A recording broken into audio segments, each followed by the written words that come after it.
धन्यवाद। कोटि से प्रणाम है मेरी माता सज्जनों, आप सबके श्री चरणों में असंख्य बार से भी कहीं अधिक बार मेरी चरण वंदना स्वीकार कीजिएगा। एक ईमानदार साधक साधक यदि भयभीत होता है तो वह है वासना से। वासना साधक को बहुत भयभीत करती है। शिखर से आदमी को इस प्रकार से, साधक को इस प्रकार से गिराती है कि चकनाचूर हो जाता है।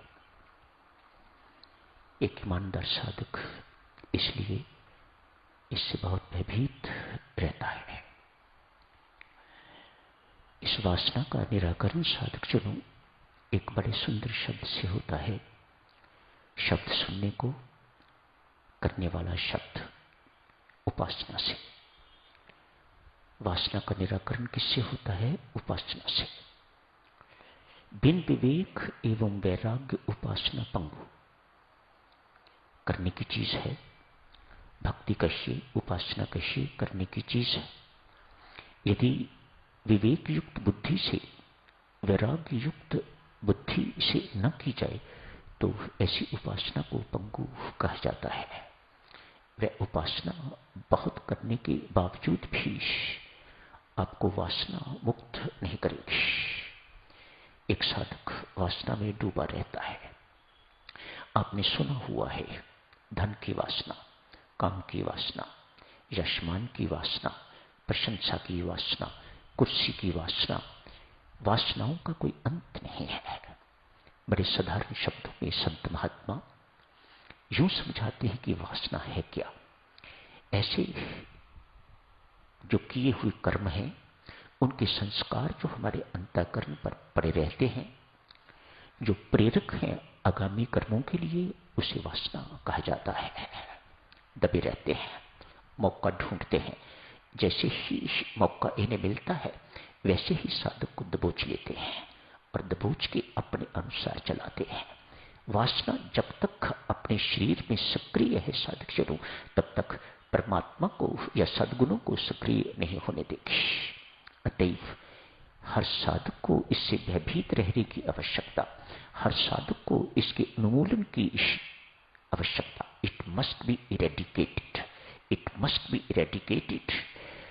एकमात्र साधन इस वासना को उन्मूल करने का, इरेडिकेट करने का उपासना।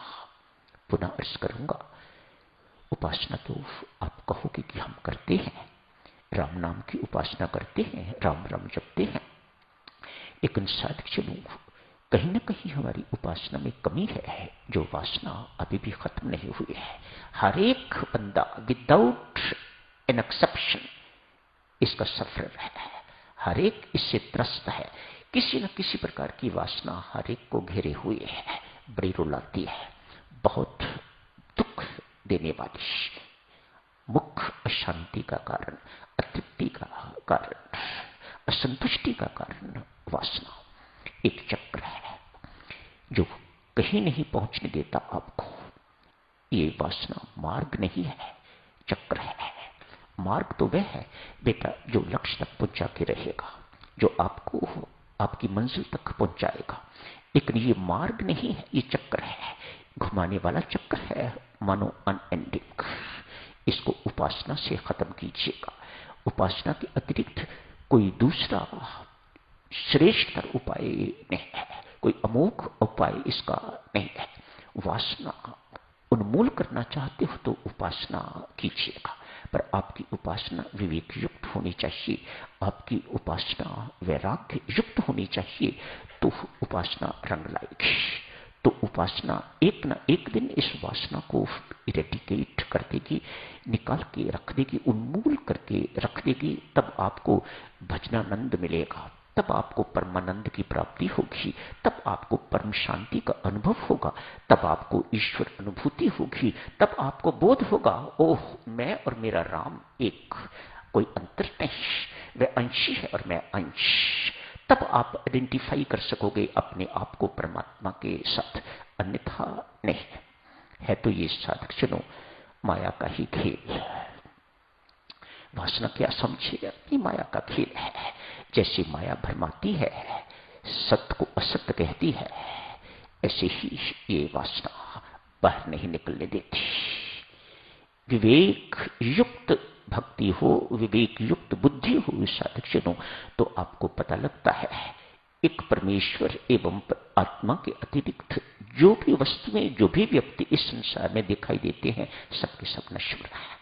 इन नश्वर का त्याग करने की जरूरत, इन नश्वर से बच के रहने की जरूरत। इस नश्वर में उलझ जाओगे तो अनश्वर तक कभी नहीं पहुंच पाओगे। ये सत्य मानिएगा महाराज। आप जितना कुछ मर्जी कर लीजिएगा, जो मर्जी कर लीजिएगा, जब तक आप मूल को नहीं पकड़ते, जब तक मूल आपका खराब रहता है, तो आप कैसे एक्सपेक्ट करते हो कि आपके फूल, पत्ते, फल इत्यादि जो है वह ठीक होंगे? वे नहीं होंगे। एक दृष्टांत के माध्यम से साधक इस विवेक को समझने की कोशिश करते हैं। ये विवेक क्या है, पाप क्या है, पुण्य क्या है, ये विवेक बताएगा। सत्य क्या है, असत्य क्या है, ये विवेक बताएगा। नश्वर क्या है, अनश्वर क्या है, ये विवेक बताएगा। त्यागने युग क्या है, ये विवेक बताएगा। करने युग क्या है, ये विवेक बताएगा। इतनी सारी चीजें विवेक बताता है। How important it is in our lifes, in the life of a sadhak. दो मित्र हैं, एक का नाम है वैभव, दूसरे का नाम है विवेक। छोटी आयु में दोनों के माता पिता की मृत्यु हो गई है। बेचारे अनाथ हैं, पढ़े लिखे नहीं, पढ़ लिख नहीं सके, अनपढ़ है, तो गरीब भी है। झुग्गी झोंपड़ियां होती हैं, उनमें निवास करते हैं। दोनों की झोंपड़ियां पास पास ही हैं। मित्र हैं, घनिष्ठ मित्र हैं, युवावस्था है, भरपूर यौवन है दोनों के ऊपर, शरीर अच्छा है, बलिष्ठ है, बलवान है दोनों। आज मन ही मन दोनों ही इकट्ठे जाते हैं जंगल में। जंगल से लकड़ियां काटते हैं, लकड़ियां काट के उन्हें बेच के तो अपना गुजारा करते हैं। ये उनकी जीवनचर्या है। आज दोनों इकट्ठे बैठे हैं। सोचो ना भक्तजनों, 25-25, 26-26 साल की आयु हो गई है। यदि इस वक्त भी सोच आ गई है तो ये परमात्मा की कृपा है। क्या सोच है? विवेक कहता है, वैभव, क्या जिंदगी यही है?